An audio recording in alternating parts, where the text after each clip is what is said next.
Previously, we had a discussion on this real-time operating system. What are the tasks he will do? Now we have to start with this the real-time kernel.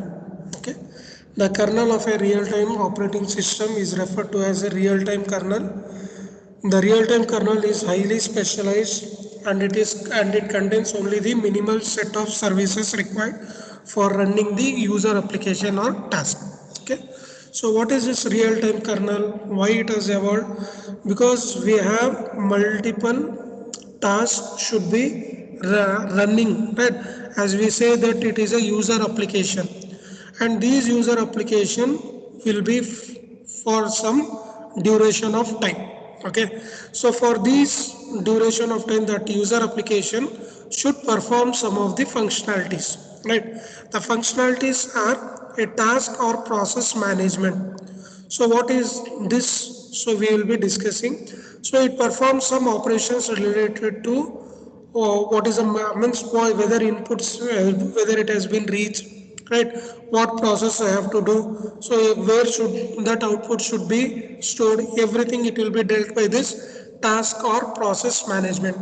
Then we have this task and process scheduling. So you need to schedule that particular user when it should be on and when it should be off, for what duration of time. Then we have this task and process synchronization. So usually with the cloud and everything, your data should be saved. So that part we need to do. And it will perform this error and exceptional handling. So general term, it is very clear what function it will do. Then we have this memory management, interrupt handling, and we have this time management. Okay, so first one is with respect to the task and process management. So it deals with the setting up the memory space for the task, loading the task code into the memory space, allocating system resources, setting up a task control block for the task process termination and deletion. These are the functions which will be performed by this task and process management. So whenever an application is been set, so where it has to store, how much memory it should be allocated, where should be its memory code or the task code, what are the resources we need to allocate for this task which we are performing. Then we are having this task control bar, setting the means to give information about what it will perform. Then we have process initialization, process termination, okay, or the task initialization will be there, which will perform all these things. Then once it completes its task, it should be deleted. That is what we need to do. As an example, this is that what we call, one second.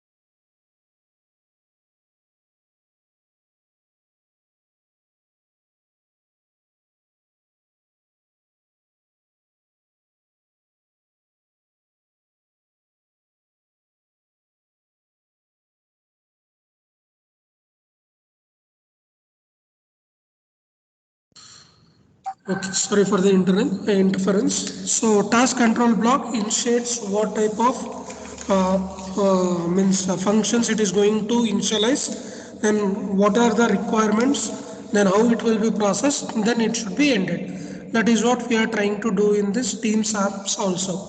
So I will be scheduling the time for this period to this for this time to this time.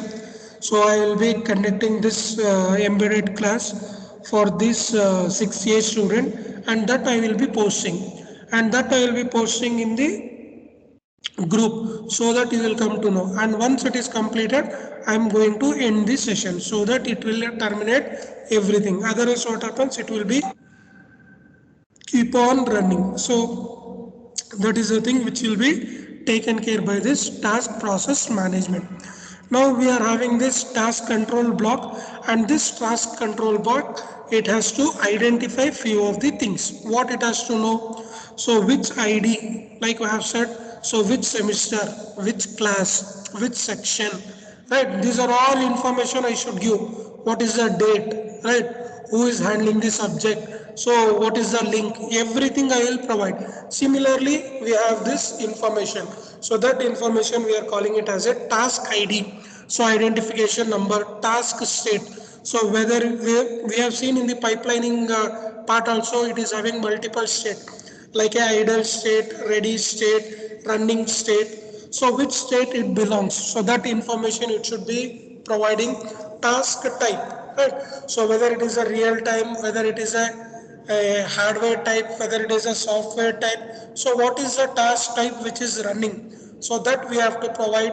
Task priority, right? So multiple interrupts will be there. So priority, interrupt priority level we should assign so that it will give service. So that is what task priority need to be assigned. Like example, task priority 1 for task and for with priority equal to 1, that we need to give in the command. Task context pointer for context saving means what you need to execute a program. It will be indicated using this program counter, right? So it will indicate which line should be executed. So that information also you should provide. Task memory pointers, so you should indicate which is the memory, where it should be stored, from which location to which location. So those all information will be provided in this task memory pointers. Pointers to the core memory, data memory and stack memory to perform these tasks. Task pointers to the TCB and other parameters with relevant task parameter. So these are the functionalities set by the TCB, which is your task control block. Right. The parameters and implementation of the TCB is a kernel dependent. The TCB parameters vary across different kernels based on the task management implementation. Task management service utilizes the TCB of a task in the following way. Creates a TCB for a task on creating a task. Delete, remove the task of a task when task is terminated or deleted. Reads the TCB to get the state of the task. Update the TCB with update parameters on need basis. Example on a context switch. Modify the TCB to change the priority of the task dynamically. See, that is what we do, because VDU gave a circular that we wanted to conduct the offline classes. So to conduct offline classes, you need to do the have the vaccination. And vaccination, if I tell ask the student, they will tell that we are not getting a slot. Then what would you said that they will force to the college itself that you conduct the vaccination drive in your premises. So those students who have not vaccinated, they should be vaccinated in your campus only, and that you need to upload in the VTU portal. Okay, so what they will know, they will come to know how many people are vaccinated and everything, and they can plan for the offline classes. Once everything it has been streamlined, then they will provide.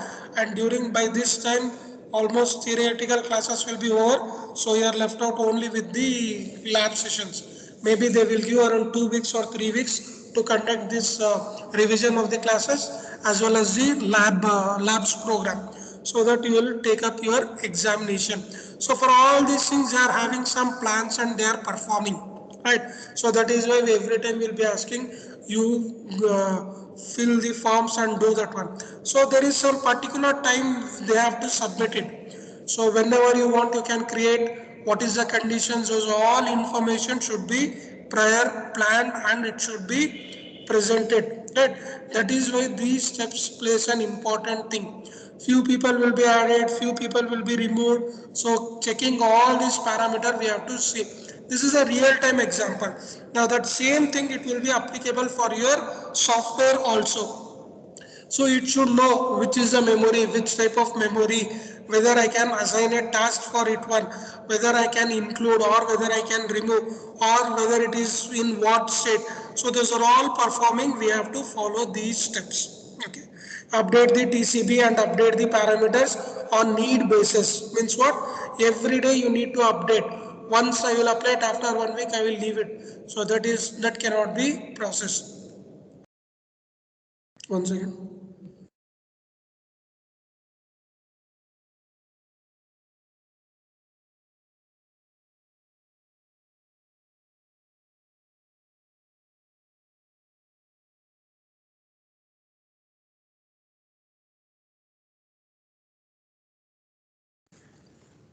Okay, so this is the part which we have to follow in this task management service. Means what we will come to know, what it will function. Okay, then task process scheduling deals with the sharing the CPU among various tasks. So that is what I was giving an example. I'll just share you my screen. PPT it was there. So usually what we'll do is that it is all this task manager. So you can see that how much percentage. You can see the task manager is 11 point or 3.1% or it is changing. So the CPU percentage usage. See now I'm using this Microsoft team. So this is high. I'm using now task manager. This is high. So Windows Explorer I'm using. So this is high. So you'll come to know how much I am utilizing this CPU. Okay, this is what we are is trying to intimate us, right? What are the applications? See which are the application which is running, right? So background process, and these are the execution files which are running now on time, right? So Google Chrome is working, Microsoft Edge is opening, Microsoft PowerPoint is open, Microsoft Team is open, Task Manager is open, and Windows Explorer. So these are the applications which have been opened, and these are the background processes like your date, time, your cameras, your Windows drive, your wireless LAN. So everything you can observe what are the parameters which is running. See your runtime, like your presentation, your audio files, your start application, right? So how your process is serving for all of this application which are running, and it is giving a sufficient time, right? See these are the things which will be explained here in this part. So task process scheduling deals with the sharing the CPU among various task process. A kernel application called scheduler handles the task scheduling. Scheduler is nothing but an algorithm implementation which performs the efficient and optimum scheduling of tasks to provide a deterministic behavior. Then once scheduled is there, when it is running, it also should be synchronized. So when it is synchronized, then whatever data it will be there, it will be saved, so that if you delete or if there is a loss, so you can retrieve it back. That is why always we tell that you have a backup. We don't know when our device will get damaged, and even if it is getting damaged also, there should not be any problem when I am reinstalling it or repairing that one device. So whatever the device it was there, it should continue from where I had left. If you don't follow, if you don't say, if you don't synchronize, then what happens? Your data will be not saved. And when you want you want that previous data, it is not possible. So again to build that one, again you have to waste more time. So to avoid all these things, what we do is that we synchronize the system. So deals with the synchronizing the concurrent access of a resources which is shared across multiple tasks and the communication between the variable task. Error and exceptional handling. So when you are building and when I am taking a session, if any interrupts comes, so you need to halt, you need to give service to that error or exception handling, then come back and you have to start from that point. As you are saying that I was taking a session, suddenly an emergency work came, so I need to shift my task for few seconds and again I have to start from that point. And whenever I am starting again, so I am losing some amount of time because I need that continuity, right? So again that word to word I am not doing, because I am in a general term I am explaining these parts. So you will be knowing that I have to start with the present when I want, because I need to tell what previously I had done, then I have to continue. I cannot go directly, right? So error and exceptional handling deals with registering and handling the errors occurred exception raised during the execution of task, insufficient memory, timeouts, deadlocks, deadline missing, bus error, divide by zero, unknown instruction execution, etc. are examples of errors and exception. So when you are writing a program, when you are doing that also, it will be not sure that how much memory is required for that one. So when I want one Google form, I will set for 1 GB. And how many students are there when they are entering or when they are submitting their assignments, that 1 GB is not sufficient for 60 people. So I should prior know and I need to set. Sometimes usually we will be setting correctly. Sometimes what happens, it will exceed. So during that time error will happen. Then what I have to do, I have to intimate and I have to eliminate that one. So one example again, I just want you to show to you. I'll just show you one example. So I had created one Google form for uploading the internship report. Okay, I'll just show you that report. So I'll go to this trash.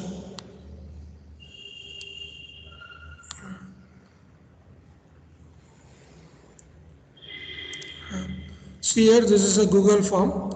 See, 253.05 MB remaining until file upload limit is reached. Interrupt report and PPT submission. See, this is a form. Okay, see 135 people have responded. They have submitted this internship report. Okay, and where I can find these things data, so I need to click on to the drives.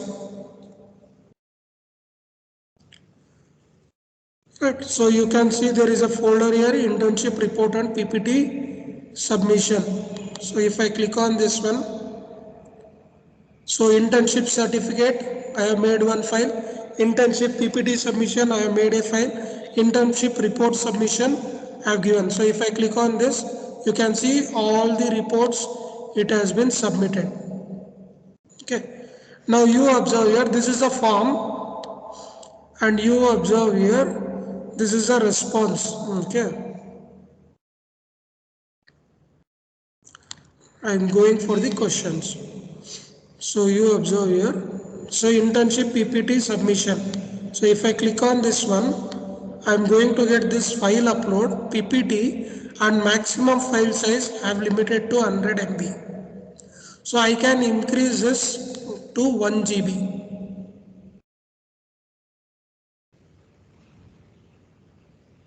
Okay, or I will increase to 10 GB. And I have to give to change and I have to give save. So report format also 100 MB I have given, I will make it to 10 GB and I will give 10 GB and save. Right. So this is how I am going to change. So if any, because if I don't edit this one, then what happens, I will be getting messages like this. So only this much is left out. So if any updation is done, then I need to edit here, and this is how on a real time I should be able to solve if there is any errors. Okay, and that is what he is trying to tell here. And there are many errors which you will be getting, like timeout. So many times during your IA time, during your quiz time, sir, 1 minute I have taken. After time out, you are not able to upload it. That is right. That is what you have to do, because you have to work with that condition. We cannot give extra time. Then we have this deadlocks, right? So creating a deadline for those things, deadline missing, bus error, divide by zero. So sometimes what we will do, we will give divide by zero. When we give divide by zero, answer is infinity, and infinity is not an answer. Infinity cannot be an answer. So divide by zero, errors and everything, it will be there, which we need to take it. You take calculator, if you do divide by zero, any answer you will get? No, right? So these are the errors which should be able to handle. So how we are able to handle now these errors should be taken care by the processor itself. The software should tell what type of error and how you are going to identify these errors. Errors and exception can happen at the kernel level services or at the task level. Deadlock is an example for an kernel level exception, whereas timeout is an example for the task level exception. So there are two types. One is deadlock, means you are fixed for some task to be completed within the time period. Right, and for that you are going to give some this one part. Again, we have the examples of this deadlock and task level exception that we will be discussing in the future classes. So I will discuss that point. Right, again, because it will be again delayed here. If I tell here, there will be a problem for those topics. Okay. The OS kernel gives the information about the error in the form of a system API, right? So that is one more system called API. Watchdog timer is a mechanism of handling the timeout for the task. Next one is memory management. That is what I said, just discussed now, that memory you need to sufficiently allocate. Right? Gmail is free, but for how much space? 15 GB. And once you reach 15 GB, he will ask you to, or he will suggest you to pay for so much amount of money for 1 month. Then you need to pay and you need to buy. So when you are having free, there are few options. When it is you are doing a payment, you will get more option. That is always known to you.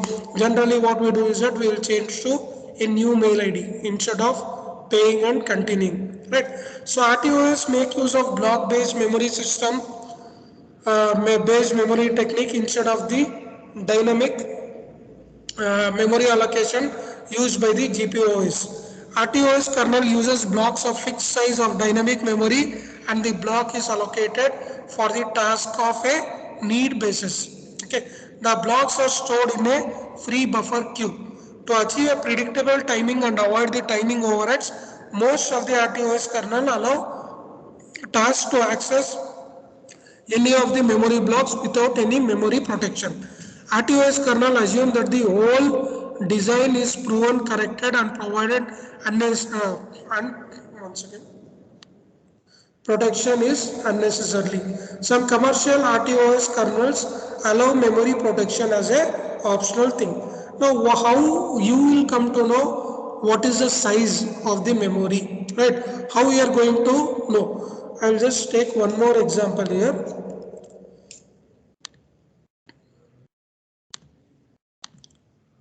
Okay, I will just take this one. Okay, this is one PDF. So this is my some services LIC part. So you can see it is all text and there are some images. Okay, there are some images, and the size of this PDF. Okay, and size of this PDF is 20 KB because it is having minimal text information and is having minimal images. This is 20 KB. Okay, and this is one more PDF, and here I don't have any text. Okay, I will check what is the size of this one. Right, 173 KB. So why you have text here which is 20 KB, and why we have empty document, the size is 170 KB. Why? Because because this has been downloaded from this server where I had paid my LIC insurance, so I got this one. So he will compress all its data and he is going to do. Right, now why this size is very much high? So what I have done is that I have taken this Word document. Right, now this Word document I have taken and I have gone with this conversion. Okay, so I am doing this conversion, and for this conversion only, right, for this conversion which I am doing, okay, for this conversion part only, he is having this size as more, which is 176 KB. So it is not from the source. You are converting this file. That is why this is the size which will be having.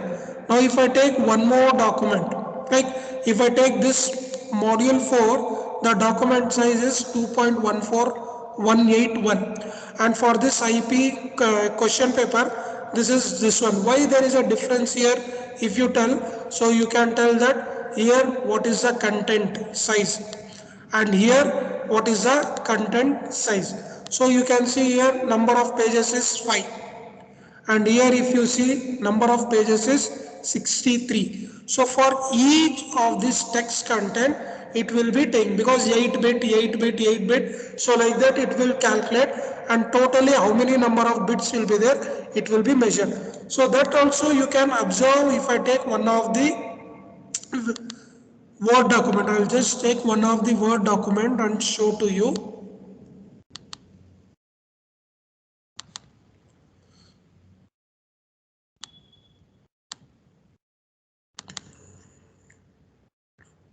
So in PDF I will be not able to know how many words are there. So this is one Word document, and here I have written all the text, some images I have put and everything. So how to calculate what is the size of all these things if I wanted to know? So you can see here there is an option of this words 3143. So these many words are present in this complete Word document, and that is why this how many words are there. So based on this one you are able to see 327. And why it is only this much amount? If you ask, it is only having the text content. If you are having a video, if you are having a audio file, if you are having a color images, and then your size also, it will be very huge. See, it was Word document, it was size is 327. Now same document I have saved in this PDF. Okay, so the color PDF and everything, conversion rate, everything it has taken care. Now size has become it as 997 KB. So you'll come to know how it will measure the size and how that memory management should be done. Right, when you are uploading for any of your examination and all those things, it will tell it is limited to 10 MB. Your photo size should be within 50 KB, within 15 KB. Why he will give this? Because otherwise memory management it will become an error. And when you have those type of error, what changes you have to do? So that also I have shown. So you have to go who has created that response, then I have to change from 1 GB to 10 GB, then it will allocate. So these are some examples which you can observe for this real-time kernel which has been done. To achieve predictable timing and avoid timing overhead, most of the RTOS kernel allow tasks to access memory blocks without any memory protection. RTOS kernel assume that the whole design is proven correct and the protection is unnecessary. Some commercial RTOS kernels allow memory protection as an optional part. Right? A few RTOS kernels implement virtual memory concept for memory allocation in the file system. In the block-based memory allocation, a block of fixed memory is always allocated for users so that it can be used. The block-based memory allocation achieves deterministic behavioral with the trade-off limited choice of memory chunk size and subpotential usage. So from pop-up and everything you have to disable.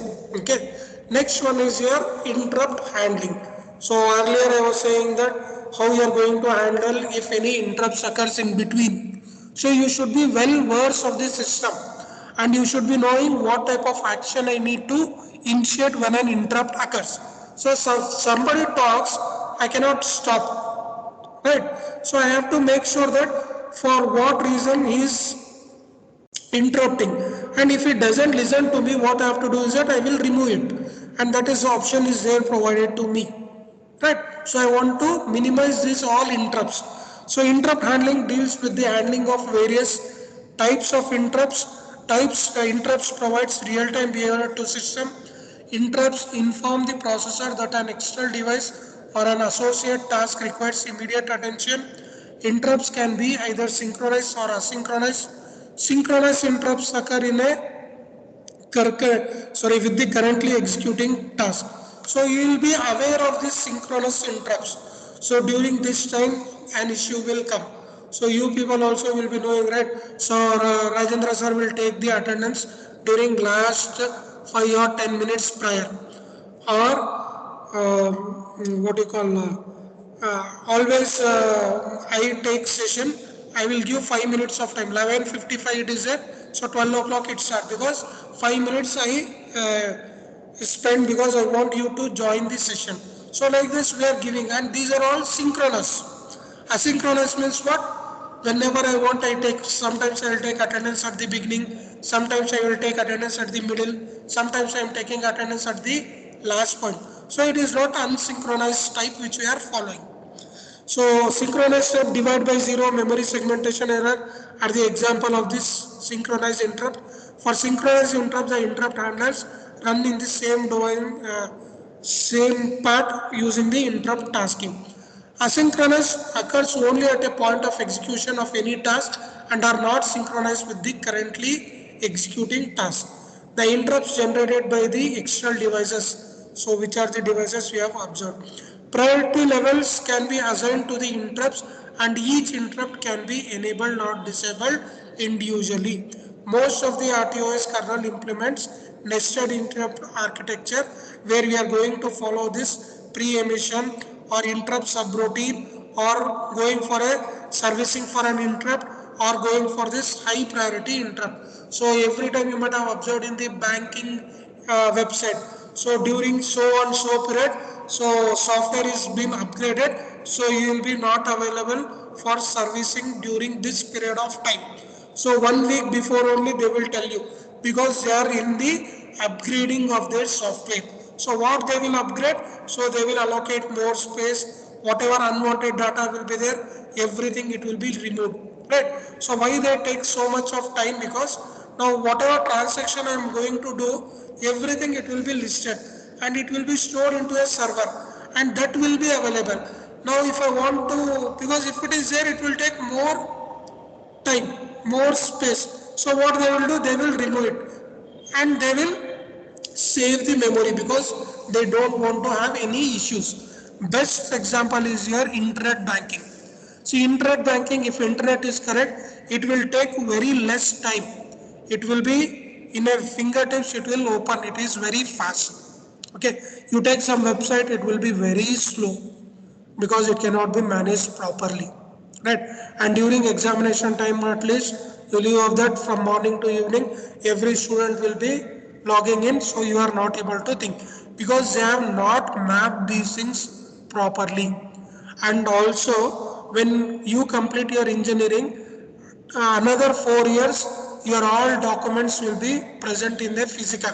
After 4 years, your all hard copies will be eliminated. Only soft copy they will retain, and soft copy only they will be keeping. Not all hard copies will be retained. So these are few examples which has been given in this part. Okay. So interrupt service routine. Then one more application for this real time is the time management. So time management, it is a thing when it will start, when it will end, what is the processor time it is allocating. So it should be appropriately done. Okay. So accurate time management is essential for providing precise time references for all applications. The time reference to kernel is provided by a high resolution real time clock, which you call as a RTC hardware chip. The hardware timer is programmed to interrupt the processor controller at a fixed rate. This timer interrupt is referred to as a timer tick, and this is taken as the timing reference by the kernel. So you have done the MATLAB programming.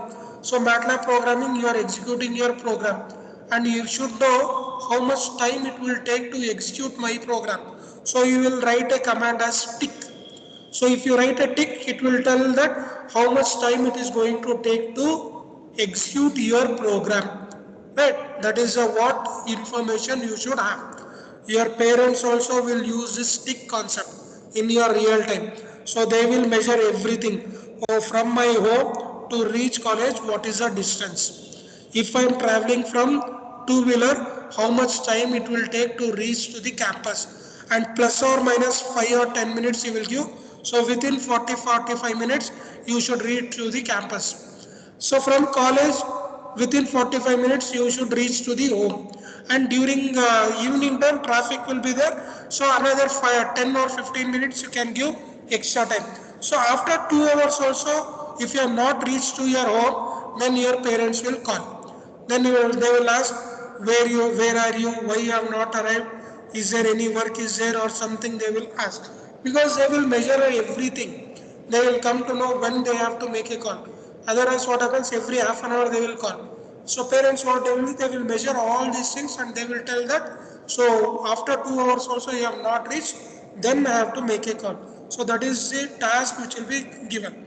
So here also in the processor also, if I am giving services to some application, how much time it will take, and everything we have to allocate and we should know. And within that time period only you should, sorry, every time it is not possible, some plus or minus tolerance will be there. That tolerance consideration also they will do and they will give. And even then if you are not doing, then it will close. That is what this time management will do. Accurate time management is essential for providing precise time reference for all application. At time like the timer tick interval may vary depending on the hardware timer.